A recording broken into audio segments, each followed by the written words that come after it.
বাংলাদেশের রাজনীতিতে নতুন জল্পনা। সম্প্রতি ইউনাইটেড পিপলস বাংলাদেশ বা আপ বাংলাদেশ নামে একটি নতুন রাজনৈতিক দল আত্মপ্রকাশ করেছে। কেন্দ্রীয় শহীদ মিনারে এই রাজনৈতিক প্ল্যাটফর্মটির আত্মপ্রকাশ হয়। বাংলাদেশের জুলাই আন্দোলনে শহীদ ওয়াসিমের বাবা নতুন এই প্ল্যাটফর্মের আত্মপ্রকাশ অনুষ্ঠানে অংশ নেন। নতুন এই রাজনৈতিক প্ল্যাটফর্মের সদস্য সচিব হিসেবে দায়িত্ব পালন করবেন আরেফিন মোহাম্মদ হিজবুল্লাহ। এছাড়াও দলের প্রধান সমন্বয়কারী রাফেজ সালমান রিফাত, প্রধান সংগঠক নাইম আহমেদ এবং মুখপাত্র হিসেবে রয়েছেন সারিন সুলতানা ইরা। আত্মপ্রকাশের অনুষ্ঠানে মোট 82 সদস্যের কেন্দ্রীয় কমিটি ঘোষণা করেছেন আপ বাংলাদেশের নেতারা। জনগণের শক্তি, আগামীর মুক্তি এই স্লোগান সামনে রেখে যাত্রা শুরু করা প্ল্যাটফর্মটি 5টি মূলনীতি ঠিক করা হয়েছে। এই মূলনীতিগুলি হলো গণতন্ত্র, সাম্য, মানবিক মর্যাদা, সামাজিক ন্যায় বিচার এবং প্রাণ ও প্রকৃতি সুরক্ষা। আত্মপ্রকাশ অনুষ্ঠানে জনগণপন্থী রাজনৈতিক শক্তি গড়ে তুলতে সকলকে ঐক্যবদ্ধ হওয়ার আহ্বান জানানো হয়। সম্প্রতি বিরোধী দল জামাত ইসলাম ছেড়ে এনসিপিতে যোগ দিয়েছেন বহু নেতাকর্মী। প্রশ্ন, তবে কি আগামী দিনে ধীরে ধীরে গুরুত্ব হারিয়ে ফেলবে জামাত ইসলাম? আপ বাংলাদেশের আহ্বায়ক আলী হাসান জুনেইদ, প্রধান সমন্বয়কারী রাফেজ সালমান রিফাত ও মুখপাত্র সারিন ইরা এনসিপিতে যোগ দিয়েছেন। তাদের মধ্যে জুনেইদ ও রাফে জামাত ইসলামী ছাত্র সংগঠন ইসলামী ছাত্র শিবিরের ঢাকা বিশ্ববিদ্যালয় শাখার সাবেক সভাপতি। এবি পার্টির যুগ্ম সাধারণ সম্পাদক সানি আব্দুল হকও এনসিপিতে যোগ দিয়েছেন। এছাড়া বৈষম্য বিরোধী ছাত্র আন্দোলনের সভাপতি রিফাত রশিদ, মুখ্য সমন্বয়ক হাসিফ আল ইসলাম এবং দফতর সম্পাদক সাদাত হোসেন যোগ দিয়েছেন এনসিপিতে। একঝাঁক নেতা যখন এভাবে দলবদল করছেন, তখন স্বভাবতই প্রশ্ন উঠছে, তবে কি জামাত ইসলামের ভবিষ্যৎ কি নড়বড়ে হয়ে যাচ্ছে? তরুণদের দল ও জুলাই গণঅভ্যুত্থানকে মাথায় রেখে এখন থেকে এনসিপিকে শক্তিশালী করার উদ্যোগ নেওয়া হয়েছে।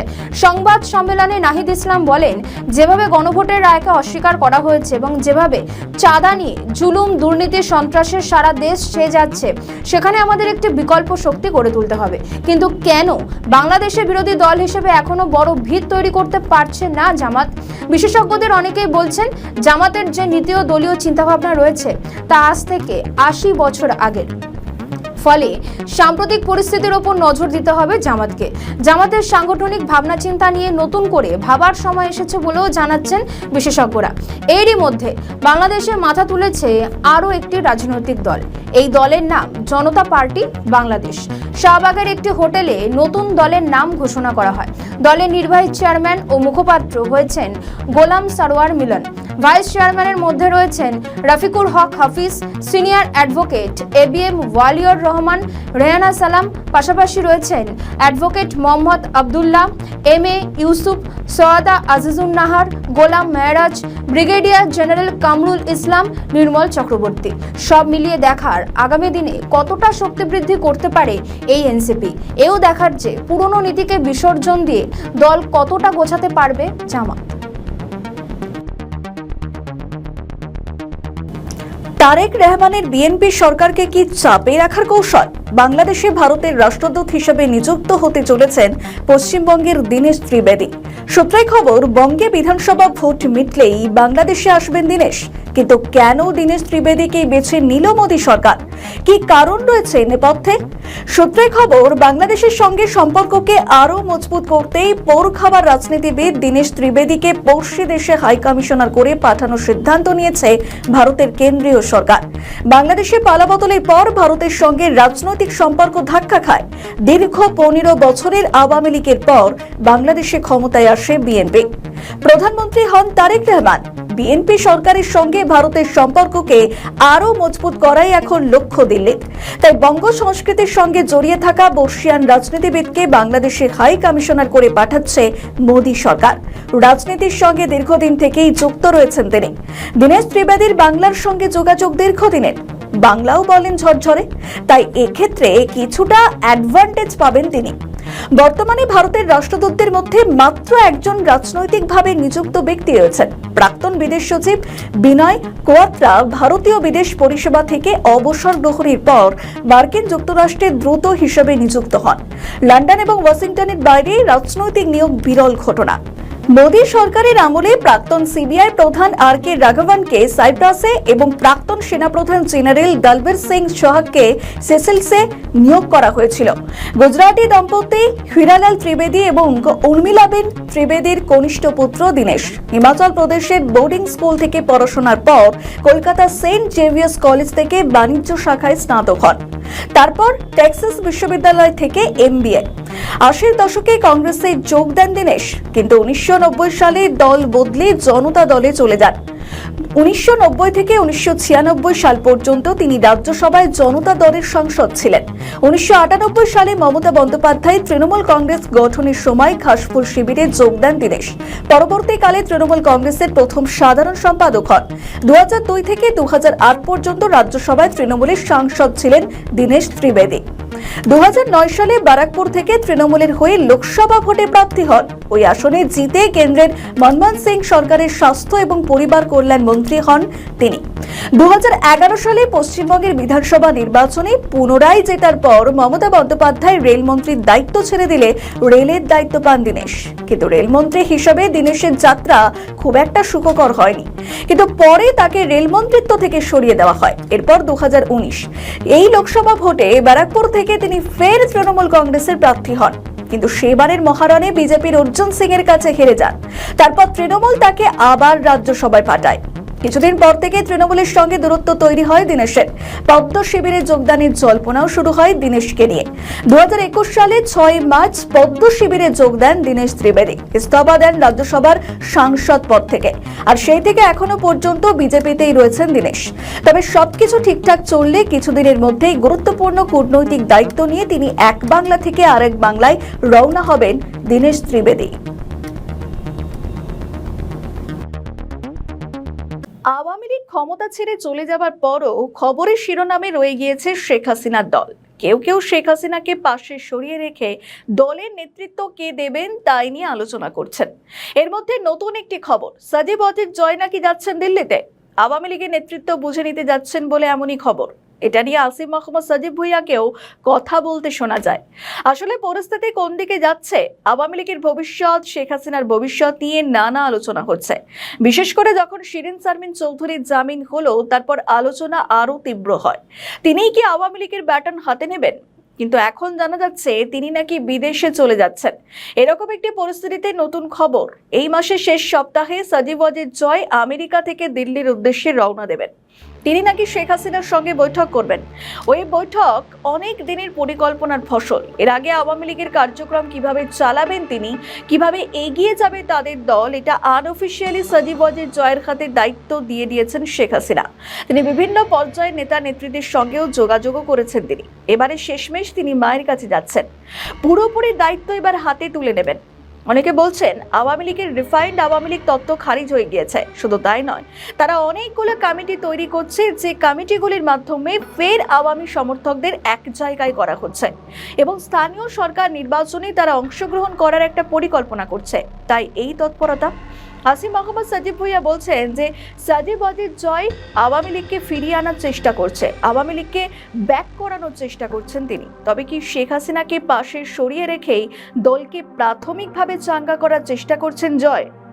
জয়ও কি বাংলাদেশে ফিরবেন? কিন্তু আওয়ামী লীগের ওপর তো নিষেধাজ্ঞা রয়েছে, তারা কিভাবে প্রকাশ্যে দল করবে?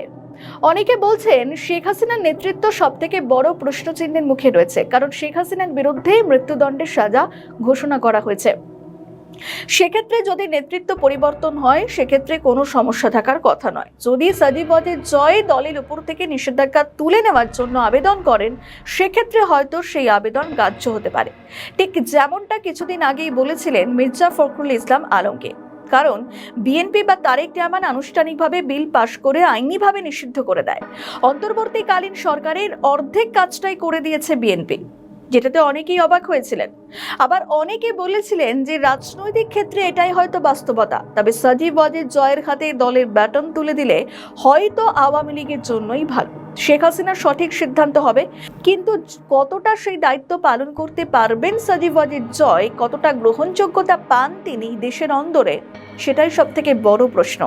আমাদের ভিডিও ভালো লাগলে লাইক ও শেয়ার করুন, কমেন্ট সেকশনে আপনাদের মতামত জানান। আরও ভিডিও পেতে আমাদের চ্যানেলটিকে সাবস্ক্রাইব করুন এবং প্রতি মুহূর্তে খবরের আপডেট পেতে প্রেস করুন বেল আইকন। একটি হৃদয় বিদারক ঘটনা যা ছড়িয়ে পড়েছে সামাজিক যোগাযোগ মাধ্যমে। মঙ্গলবার রাজধানী ফুট ওভারব্রিজ পার হয়ে রাস্তা হেঁটে যেতে দেখা যায় এক যুবককে, যার কোলে কাপড়ে মোড়ানো ছিল একটি শিশুর মরদেহ। স্থানীয় সূত্র থেকে জানা যায় শিশুটির বয়স মাত্র 3 থেকে 5 বছরের মধ্যে। ধারণা করা হচ্ছে শিশুটি হামে আক্রান্ত হয়ে মারা গিয়েছে। সেই শিশুর মরদেহ নিয়ে রাজধানী পথে হাঁটছে পিতা। কতটা যন্ত্রণা নিয়ে শিশুটিকে আঁকড়ে ধরে রয়েছেন সেটা অকল্পনীয়। কিন্তু এই ঘটনার দায়কার মোহাম্মদ ইউনুস যে কাজ করে গিয়ে তার ফল ভুগতে হচ্ছে সাধারণ মানুষকে। তবে এবার ইউনুসকে এর জন্য ফাঁসি দেওয়া হবে। কেন এটা বলছি সেটা আগে জানা যাক, আসলে ঘটনাটা কি। জানা যায় রাজধানীর ফুট ওভার ব্রিজ পার হয়ে রাস্তা হেঁটে যেতে দেখা যায় যুবককে। তার হাতে রয়েছে একটি শিশু মৃতদেহ। তাকে চিকিৎসা করার জন্য কামরাঙ্গীর চর এলাকা থেকে ঢাকার উত্তর সিটি কর্পোরেশন হাসপাতালে নিয়ে যাওয়া হয়েছিল। তবে চিকিৎসাধীন অবস্থায় তার মৃত্যু হয়। আরও একটি ছবিতে দেখা যায় হাসপাতালের সামনে কয়েকজন নারী কান্নায় ভেঙে পড়েন। পরে শিশুটির মরদেহ নিয়ে স্বজনরা রাস্তায় ফিরে যান বলে ধারণা করা হচ্ছে। বিষয়টি সোশ্যাল মিডিয়াতে সামনে আসতেই নিন্দার ঝড় উঠে যায়। প্রশাসন বা সরকারের পক্ষ থেকে এই বিষয়ে এখনো পর্যন্ত কোনো বক্তব্য দেওয়া হয়নি। তবে এর দায় যে পুরোপুরি মোহাম্মদ ইউনুসের উপরই বর্তাবে সেটার বলার অপেক্ষা রাখে না। কারণ হামের জন্য টিকাকরণের ব্যবস্থা করে যায়নি অন্তর্বর্তীকালীন সরকার। শুধু তাই নয়, যেটুকু টিকাকরণের ব্যবস্থা করেছিল তৎকালীন আওয়ামী লীগ সরকার সেটাও কার্যত বাতিল করে দিয়েছেন। আওয়ামী লীগ বিরোধিতা করতে গিয়ে সাধারণ মানুষকে মৃত্যুর মুখে ঠেলে দিয়েছেন মোহাম্মদ ইউনুস। এর দায় তো তাকে নিতেই হবে। যখন অন্তর্বর্তীকালীন সরকারের অবসান ঘটল, যখন বিএনপি ক্ষমতায় এলো, তখন দেখা যায় একের পর এক সাবেক উপদেষ্টার বিরুদ্ধে অভিযোগ। এমনকি সেই তালিকায় রয়েছে সাবেক প্রধান উপদেষ্টা মোহাম্মদ ইউনুস। তার বিরুদ্ধে বেশ কয়েকটি মামলাও রুজু করা হয়েছে, কিন্তু এখনো তাকে জিজ্ঞাসাবাদ করা হয়নি। অনেকে বলছেন প্রাথমিকভাবে তাকে জিজ্ঞাসাবাদই করা হলো না। সেক্ষেত্রে বিএনপি কেন কোনো পদক্ষেপ করছে না, এই প্রশ্ন উঠছে। এমনকি অন্তর্বর্তীকালীন সরকার এমন আরও অনেক কাজ করেছে যেগুলি নিয়েও বিএনপি এখনো পর্যন্ত কোনো পদক্ষেপই করেনি। এখন দেখা শেষমেশ এই হৃদয় বিদারক ঘটনার পরিপ্রেক্ষিতে কোনো ব্যবস্থা গ্রহণ করে কিনা তারেক রহমানের সরকার।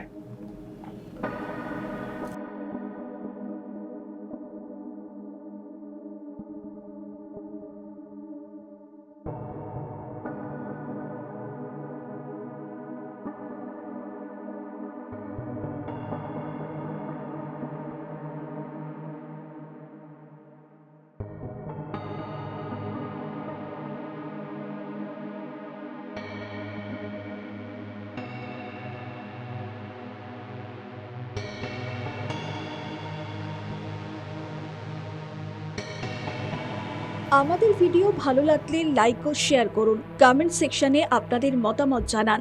আরও ভিডিও পেতে আমাদের চ্যানেলটিকে সাবস্ক্রাইব করুন এবং প্রতি মুহূর্তে খবরের আপডেট পেতে প্রেস করুন বেল আইকন। তারেক রহমানের বিএনপি সরকারের বিরুদ্ধে কতখানি কড়া মনোভাব নিচ্ছে ভারত? আগামী দিনে কি থাকবে না বিএনপি সরকার? একাধিক অভ্যন্তরীণ সমস্যায় জেরবার বাংলাদেশ, তার মধ্যে অন্যতম বিদ্যুৎ সংকট। ঢাকা সহ বিভিন্ন জেলা এবং উপজেলায় বিদ্যুতের ঘাটতি এখন প্রধান মাথাব্যথা হয়ে দাঁড়িয়েছে। তার মধ্যে রয়েছে জ্বালানি সংকট। সূত্রে খবর, বাংলাদেশ সরকার ভুয়ো জ্বালানি সংকটের কথা বলে কালোবাজারি করে জ্বালানির আকালকে আরও বাড়িয়ে দিয়েছে। এসবই নাকি তাদের নির্বাচনে অর্থ সংগ্রহের কৌশল।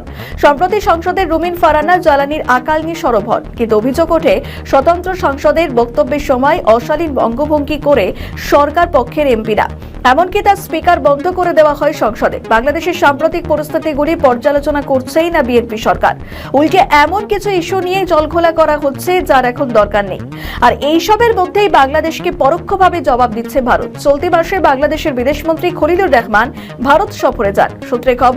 সূত্রের খবর তার ভারত সফরের নির্যাস শূন্য। ভারত ও বাংলাদেশের দ্বিপাক্ষিক সম্পর্কে জল এখন কোন দিকে গড়াবে? প্রাক্তন প্রধানমন্ত্রী শেখ হাসিনাকে ফেরানোর দাবি তুলে ভারতের উপর চাপ বাড়াতে শুরু করেছে তারেক রহমানের নেতৃত্বাধীন বিএনপি সরকার। তবে এই স্পর্শকাতর ইস্যুতে কোনো রকম তাড়াহুড়ো করতে নারাজ মোদী সরকার। ভারতের বিদেশ মন্ত্রক স্পষ্ট জানিয়ে দিয়েছে, বাংলাদেশের এই অনুরোধে বর্তমানে ভারতের নিজস্ব আইন এবং বিচার প্রক্রিয়ার অধীনে গভীর পর্যবেক্ষণ রয়েছে। দীর্ঘদিন নীরব থাকার পর শেখ হাসিনার বিষয়টি নিয়ে ভারতের এই সাম্প্রতিক অবস্থানকে অত্যন্ত তাৎপর্যপূর্ণ বলে মনে করছেন কূটনৈতিক বিশ্লেষকরা। এতদিন বিষয়টি নিয়ে কোনো মন্তব্য না করলেও বর্তমানে ভারত একে আইনি প্রক্রিয়ার অধীন বলে স্বীকার করে নিয়েছে। মনে করা হচ্ছে ঢাকার নতুন প্রশাসনের সঙ্গে সম্পর্কের ভারসাম্য বজায় রাখতেই নয়াদিল্লি তার কৌশলে সামান্য পরিবর্তন এনেছে। বিশেষ করে দুই দেশের বিদেশমন্ত্রী পর্যায়ের বৈঠকে ঢাকা যখন এই দাবি জোরালোভাবে উত্থাপন করেছে, তখন তাকে পুরোপুরি এড়িয়ে যাওয়া ভারতের পক্ষে কঠিন ছিল। ভারতের জন্য সিদ্ধান্ত নেওয়া এখন শাকের করাতের মতো। একদিকে দীর্ঘদিনের বিশ্বস্ত বন্ধু শেখ হাসিনার সঙ্গে রাজনৈতিক সম্পর্কের দায়বদ্ধতা, অন্যদিকে প্রতিবেশী দেশের নতুন সরকারের সঙ্গে বাণিজ্যিক এবং কৌশলগত সম্পর্ক বজায় রাখা। দুই পাল্লা সমান রাখাই এখন বড় চ্যালেঞ্জ। বিশেষজ্ঞদের মতে প্রত্যর্পণের বিষয়টি এখন আর কেবল কূটনৈতিক স্তরে সীমাবদ্ধ নেই। আন্তর্জাতিক মানবাধিকার আইন এবং দুই দেশের মধ্যকার দ্বিপাক্ষিক চুক্তির খুঁটিনাটি খতিয়ে দেখার কথা বলে ভারত আসলে সময় নিতে চাইছে। ভারতের এই আইনি পথে হাঁটার কৌশল ইঙ্গিত দিচ্ছে যে শেখ হাসিনার প্রত্যর্পণ প্রক্রিয়াটি অত্যন্ত দীর্ঘ এবং জটিল আইনি লড়াইয়ের দিকে মোড় নিতে চলেছে। তবে কি বাংলাদেশে ফের ক্ষমতায় আসবে আওয়ামী লীগ, নাকি পরিশোধিত বা রিফাইন্ড আওয়ামী লীগ নাম নিয়ে নতুন করে দেশে আসবে আওয়ামী লীগ? হাসিনা কিন্তু দিন কয়েক ধরে বহু আওয়ামী লীগের নেতৃত্বের সঙ্গে বৈঠক সেরে ফেলেছেন। এসব কি তার ইঙ্গিত? উত্তর দেবে একমাত্র সময়। তিনি আহারে বিহারে আচার আচরণে অতি সাধারণ। তিনি মনে প্রাণে দেশকে ভালোবাসেন। তিনি বোঝেন কোন সিদ্ধান্ত দেশের জন্য ভালো আর কোনটা খারাপ। তার সেই সিদ্ধান্তের কারণেই আজ ইরানের মিসাইল হামলা থেকে বেঁচে গেল বাংলাদেশ। সে বিষয়ে পরে আসছে। আগে বলে নিই সেই বিশেষ ব্যক্তিত্ব সম্বন্ধে, যিনি জানেন দেশ প্রধান মানে নির্ভুল ব্যক্তিত্ব নয়। তিনি অস্বীকারও করেননি যে তার পিএ দুর্নীতি করে কোটি কোটি টাকার মালিক হয়ে গিয়েছেন। তিনি সাংবাদিক সম্মেলনে তা স্বীকার করে বিচারের ব্যবস্থাও করেছেন। তিনি এবং তার পিতা ছিলেন দূরদর্শী সিদ্ধান্ত গ্রহণকারী ব্যক্তিত্ব। তিনি যদি ক্ষমতায় থাকার জন্য দেশ মাটি বিক্রি করে দিতেন, তাহলে আজ দেশের হাজার হাজার মানুষ ড্রোন আর মিসাইলের আগুনে পুড়ে ছারখার হয়ে যেত। যেমন হচ্ছে কাতারের আল উদেদ নামক বৃহৎ মার্কিন ঘাঁটি, কুয়েতের আল সালেম এবং সংযুক্ত আরব আমির শাহের আল থাপড়া এবং বাহরাইনে অবস্থিত পঞ্চম মার্কিন নৌবহরটি। এই মার্কিন সামরিক ঘাঁটিগুলিতে ইরান বৃষ্টির মতো মিসাইল ছুড়েছে। ফলে সেই ঘাঁটিগুলি শুধু ধ্বংসস্তূপে পরিণত হয়েছে এমন নয়, সেখানে আশেপাশের নারী থেকে শিশু কেউ রেহাই পায়নি। এই একই অবস্থা হতো বাংলাদেশেরও যদি তিনি ক্ষমতায় থাকার জন্য আমেরিকাকে তার দেশের মাটি ব্যবহার করতে দিতেন। এরপরেও তিনি স্বৈরাচারী, এরপরও তিনি ফ্যাসিস্টের দোসর। হ্যাঁ, এখন সবাই বুঝতে পারছেন কার কথা বলছে। তিনি বাংলাদেশের সাবেক প্রধানমন্ত্রী শেখ হাসিনা। কেউ তাকে বলে খুনি, কেউ বা ভারতের দালাল, আবার জনগণ তাকে ভালোবেসে বলে শেখের বেটি। দেশনেত্রী, দেশ জননী হাসিনা বাংলাদেশের জন্য এবং বাংলাদেশের মানুষের জন্য কি করেছেন তা হয়তো অচিরেই টের পাবে সে দেশের মানুষ। ইতিহাস তার বিচারও করবে। কিন্তু আমেরিকা ইরানে হামলা না করলে কি বোঝা যেত হাসিনা ক্ষমতার মোহ ছুঁড়ে ফেলে দিতে এক মুহূর্ত ভাবেননি? তিনি ক্ষমতায় অনায়াসে থাকতে পারতেন যদি সাদা চামড়ার লোকের কথা শুনে দেশের মাটি তাদের ছেড়ে দিতেন। কিন্তু দেশ এবং দেশের মানুষের স্বার্থের কথা ভেবে একটি ছোট দেশের প্রধান হয়েও আমেরিকার মতো পরাশক্তির কাছে মাথা নত করেননি। একটা সরকার আসুক যারা তাদের পদলেহন করবে। বড় দেশ মোড়লিপানা সব জায়গায় করে থাকে কি, এরা যাদের বন্ধু হয় তাদের তো আর শত্রু লাগে না। ইউক্রেন বন্ধু হয়েছিল, আজকে ইউক্রেনের অবস্থাটা কি দাঁড়িয়েছে, সেখানকার মেয়েরা বাচ্চারা আজকে কি কষ্ট পাচ্ছে। এমনই বন্ধুত্ব যে সেই বন্ধুত্বের কারণে তাদের দেশও শেষ এবং সেখানে নারী শিশু তারা মানবেতর জীবন যাপন করে। এটা হলো বাস্তবতা। আজ যারা তার বিরোধী তারা আসলে পাকিস্তানি পন্থী এবং বাংলাদেশ বিরোধী। তাই তার বিচারে তার পছন্দের কোনো উকিল দেওয়া হয়নি। তাকে চক্রান্ত করে সরিয়ে দিলেও একদিন সব চক্রান্ত বেরিয়ে আসবে। যদি এই এনসিপি জামায়াত মনে করে যে তিনি দেশবিরোধী, তাহলে গণভোটে শুধু হাসিনার ভোটে অংশগ্রহণের অধিকার আছে কি নেই এই বলেই গণভোট করাতে পারতেন। সেই সাহস নেই, তাই মানুষকে বিভ্রান্ত করে চার পার্টি বিষয় নিয়ে হ্যাঁ ভোট না ভোটের মানে কি দেশবাসী বুঝতে পারেননি। হাসিনাকে দেশবিরোধী প্রমাণ করার জন্য তাকে ভোটে অংশ নিতে দিয়ে দেশবাসীর হাতে তার রাজনৈতিক সন্ন্যাসের বিচার ছেড়ে দিতে পারতেন। ব্যুরো রিপোর্ট, নিউজ বর্তমান।